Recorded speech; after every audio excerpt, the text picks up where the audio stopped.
The significant changes in history have been made by revolutions. There are people who say that it is not revolution, but evolution that brings about change. But evolution is simply the term used by non-participants to denote a particular sequence of revolutions as they synthesized into a specific major social change. In this book, I propose certain general observations, propositions, and concepts of the mechanics of mass movements and the various stages of the cycle of action and reaction in revolution. This is not an ideological book except insofar as argument for change, rather than for the status quo, can be called an ideology. Different people in different places, in different situations and different times will construct their own solutions and symbols of salvation for those times. This book will not contain any panacea or dogma. I detest and fear dogma. I know that all revolutions must have ideologies to spur them on, that in the heat of conflict these ideologies tend to be smelted into rigid dogmas claiming exclusive possession of the truth and the keys to paradise is tragic. Dogma is the enemy of human freedom. Dogma must be watched for and apprehended at every turn and twist of the revolutionary movement. The human spirit glows from that small inner light of doubt, whether we are right, while those who believe with complete certainty that they possess the right are dark inside and darken the world outside with cruelty, pain, and injustice. Those who enshrine the poor, or have-nots, are as guilty as other dogmatists and just as dangerous.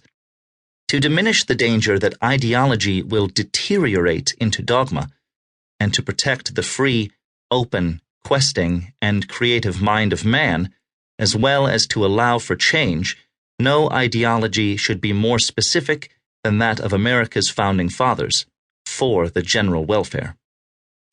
Niels Bohr, the great atomic physicist, admirably stated the civilized position on dogmatism. Every sentence I utter must be understood not as an affirmation, but as a question. I will argue that man's hopes lie in the acceptance of the great law of change, that a general understanding of the principles of change will provide clues for rational action and an awareness of the realistic relationship between means and ends, and how each determines the other. I hope that these pages will contribute to the education of the radicals of today, and to the conversion of hot, emotional, impulsive passions that are impotent and frustrating to actions that will be calculated, purposeful, and effective. An example of the political insensitivity of many of today's so-called radicals and the lost opportunities is found in this account of an episode during the trial of the Chicago 7.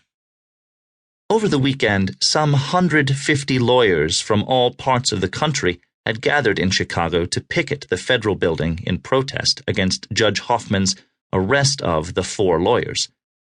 This delegation, which was supported by 13 members of the faculty of Harvard Law School, and which included a number of other professors as well, submitted a brief as friend of the court, which called Judge Hoffman's actions a travesty of justice, which threatens to destroy the confidence of the American people in the entire judicial process.